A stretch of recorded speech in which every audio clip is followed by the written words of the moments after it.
Welcome back to Yoshi Entertainment, everybody. This is the lawsuit, ladies and gentlemen, that I was referencing in the previous video.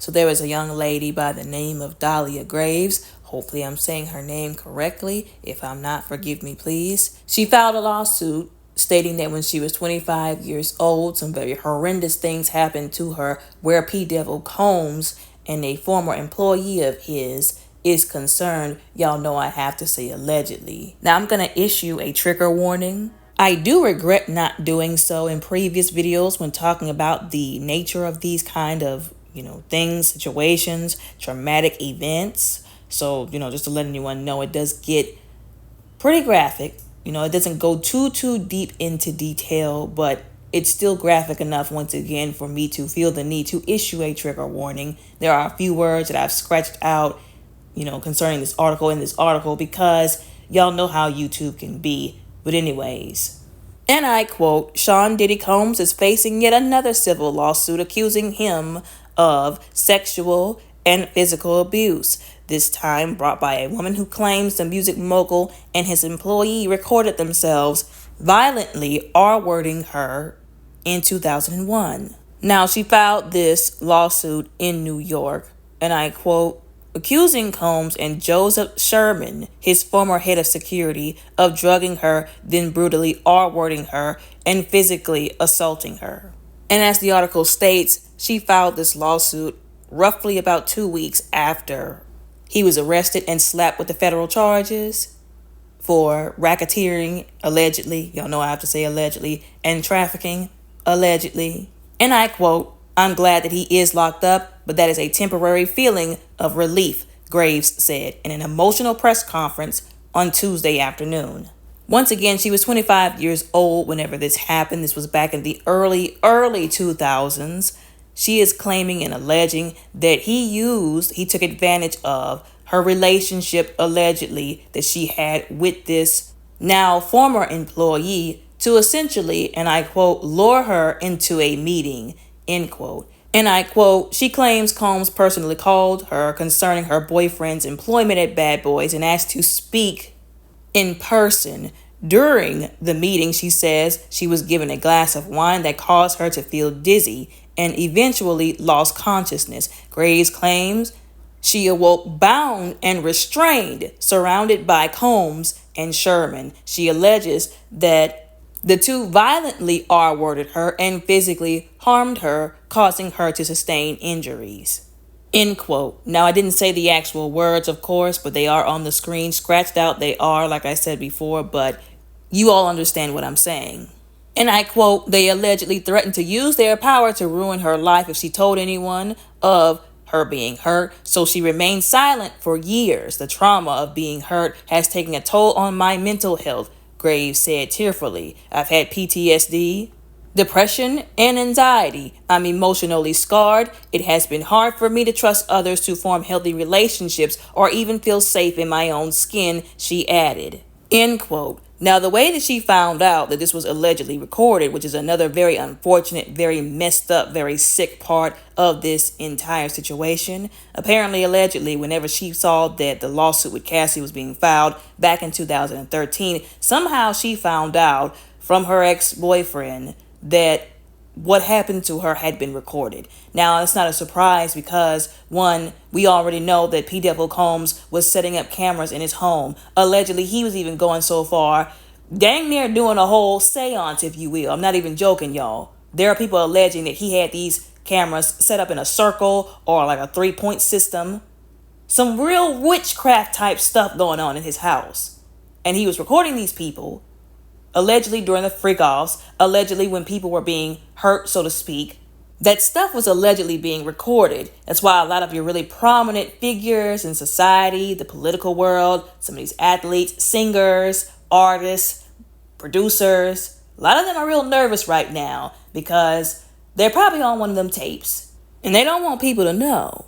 So like I said, I don't know how exactly that went down, how she necessarily found out. I don't know if he just slipped up and said it or if he finally grew a conscience, had some kind of conviction. The Lord had to come to him in a dream and basically be like, you better tell this lady what y'all did, or there's going to be some severe consequences on top of whatever you got to deal with for what you did as well. But again, she found out from him that what she went through, what they put her through, what they did to her was recorded. And I quote, Graves learned from her ex-boyfriend that Combs and Sherman allegedly recorded the you know what and showed the video to multiple people for years. End quote. That is very, very sad, y'all. That's very, very messed up when you think about it. And that's probably why she decided to file this lawsuit, because it's one thing to be brutalized like that, but it's another thing to be brutalized and then have people record it and show other people what they did to you. That's a whole new level of low. And I really hate it. Once again, we're going to call these people out when they love to say, some people out there, why did she wait 23 years to file this lawsuit? Did you not hear the part where she said she was afraid for her life? Have we not seen through all these lawsuits and other people who P. Devil Combs has dealt with, who he's done things to? He likes to threaten people. He spikes people's drinks. Y'all know I have to say allegedly. This hasn't been proven in the court of law. This is all allegations, speculations, and opinions. Although not everybody is lying once again. Where there's smoke, there's fire. A lot of these celebrities, there's a pattern to what they do. They use the same methods over and over again. That's what really gets them caught up too. Another reason why it's real lacking in empathy and absolutely raggedy for people to ask a victim why she or he did not come out whenever it happened. Again, the part about the PTSD, the depression, the anxiety. Okay, most people, I'd say, have felt at least the depression and the anxiety. Now, people who've been through very horrible traumatic experience know what PTSD is like. That is a horrible trio to be dealing with. Let me paint a picture for some people who lack a little bit of empathy and common sense and need a wake-up call, if you will. That woman was probably thinking about that situation, not because she wanted to, but because it was replaying in her head over and over and over again what those men did to her. Every time she closed her eyes, for some time I'm sure, even probably still today, when she closes her eyes, she still remembers that situation. She has to remember that for the rest of her natural life. Even though it has happened, she still can't get it out of her head. It still replays in her mind. She still, to a degree, has to relive what happened. She still has to navigate life like a normal person, even though abnormal, horrendous things have happened to her. Imagine not being able to trust people, especially men, and this is no shade to men, of course. Imagine not being able to trust a man because you're thinking to yourself, I know he's not them, but he's still capable of what they're capable of. Of course, he might not do it. He's not an awful person, probably, but he's still capable because he's a man. Not being able to trust people, point blank period, is a horrible feeling to have.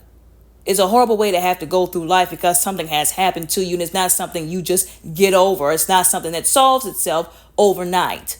These are things that people have to end up dealing with for the rest of their natural life, not having a normal life. Feeling like they probably have to look over their shoulder, lock every door of every room that they go in, make sure they have something on them weapon-wise because they don't know what could happen. They don't know what's going on in somebody's mind, what they could do to them at any moment. People who have not gone through these things and don't have to deal with this are very privileged, and they should be telling God thank you, but instead some of them are out here basically victim shaming these people.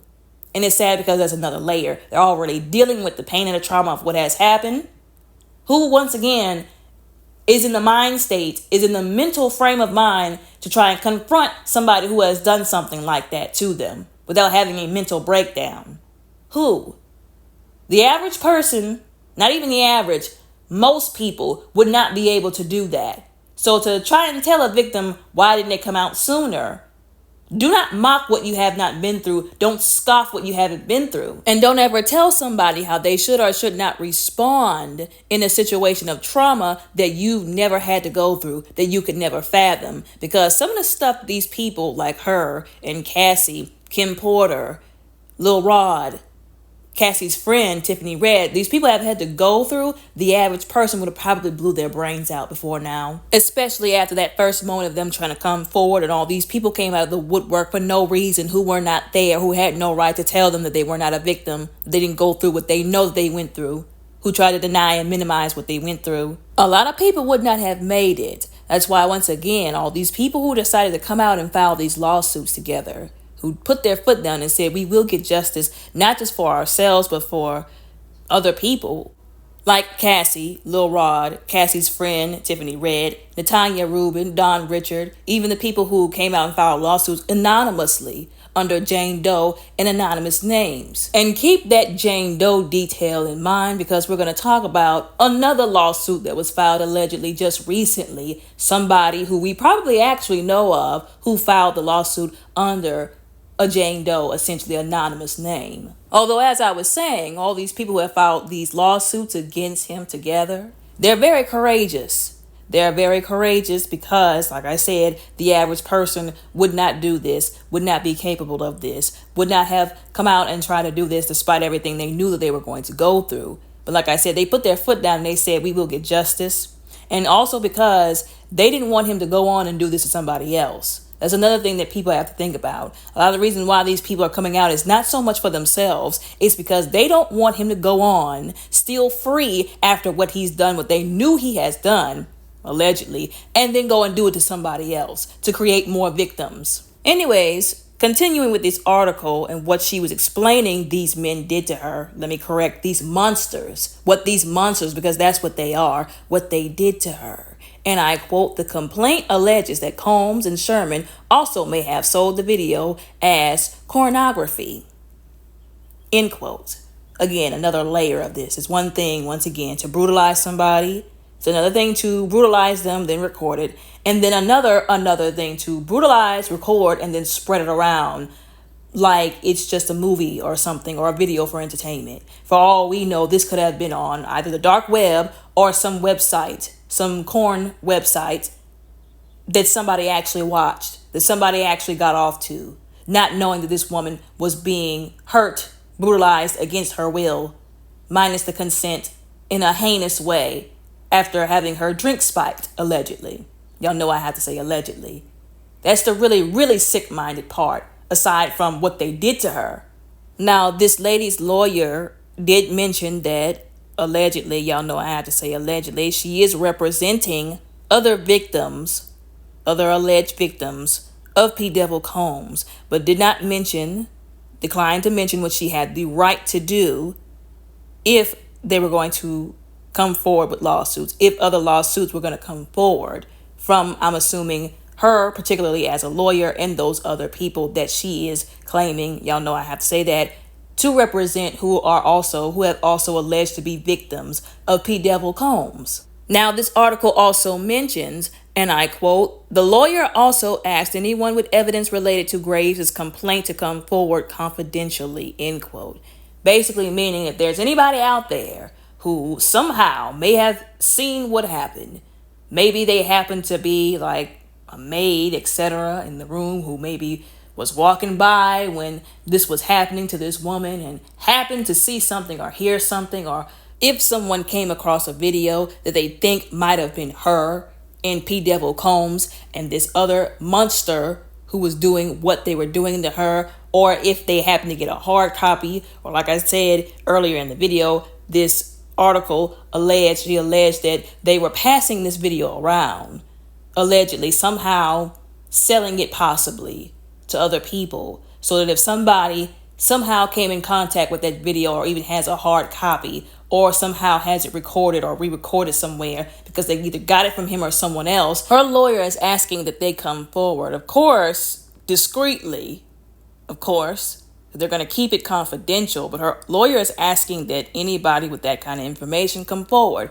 You never know what could happen. Like I said before, this is just examples that I could think of off the top of my head. There may have been somebody who got the video from somebody. If they came forward, then maybe they could find out who they got the video from, who that person got the video from, and they can figure out where this all started to kind of go wrong, at least where the video being passed out is concerned, because everybody really connected to that video has some accountability in this.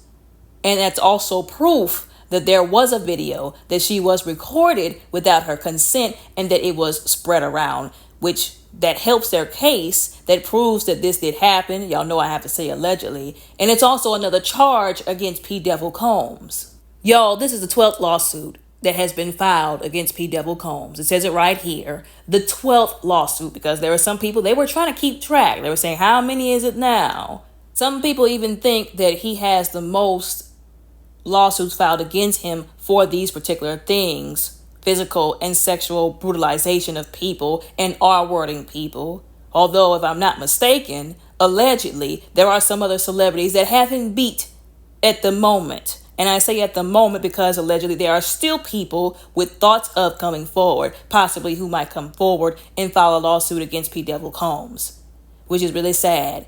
Once again, a lot of people, they try to make it seem like, oh, this is just the Me Too movement. This has nothing to do with the Me Too movement. This has to do with these raggedy behind celebrities, once again, who have been doing this stuff for decades, for years. And because they've been able to get away with it due to their power and the money they have to bribe people and keep people quiet, and the threats that they make because of their power and influence in the industry, some of these celebrities really be getting beside themselves. They really be out here thinking that they're just going to be able to do all this stuff without facing consequences at all. Some of them really be thinking that they're untouchable. But we clearly can see here now that that's not the case. The moment that they've gone too far, or they've stepped on some toes, they slip up, they become too prideful and arrogant.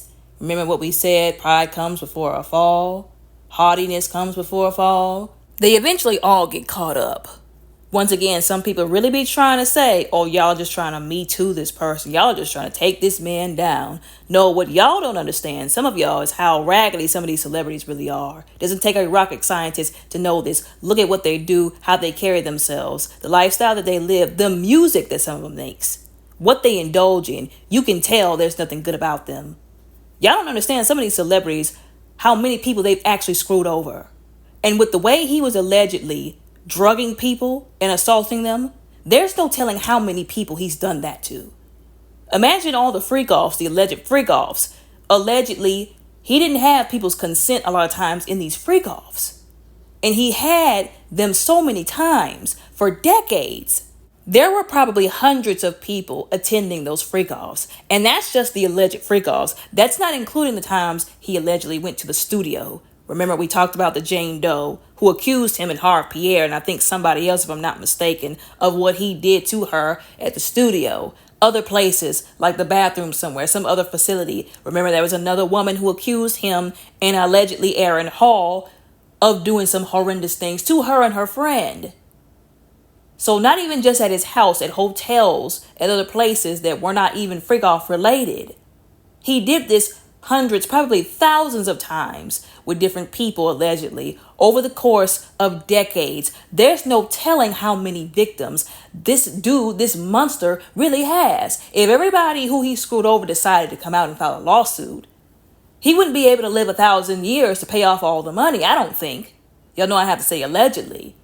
But that's truly how I feel, my opinion deep down inside. So this doesn't have nothing to do with the Me Too movement. A bunch of people just jumping on a guy because they're jealous of what he has and they want to bring him down. This has to do with, once again, a celebrity who thought he was untouchable, who was out here doing dirt and horrendous things to people.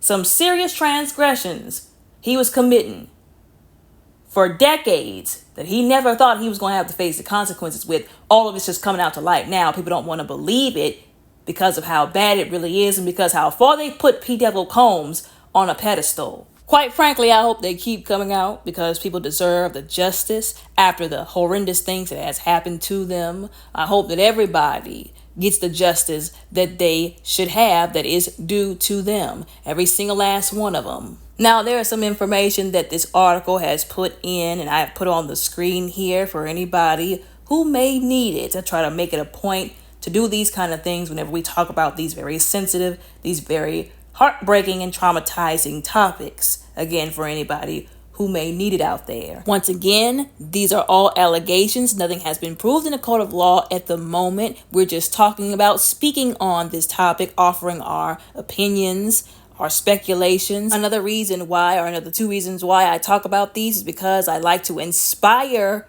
empathy. Try to get people to wake up and feel some kind of empathy for their fellow man and woman. And also because I like to help enlighten people, to let people know things that they might not have known concerning these situations. Somebody's got to be willing and caring enough to inform other people about the things that go on in this world. Y'all let me know how y'all feel about this down in the comments below respectfully. Don't forget to like and subscribe. Y'all all have a very blessed, beautiful, and safe day.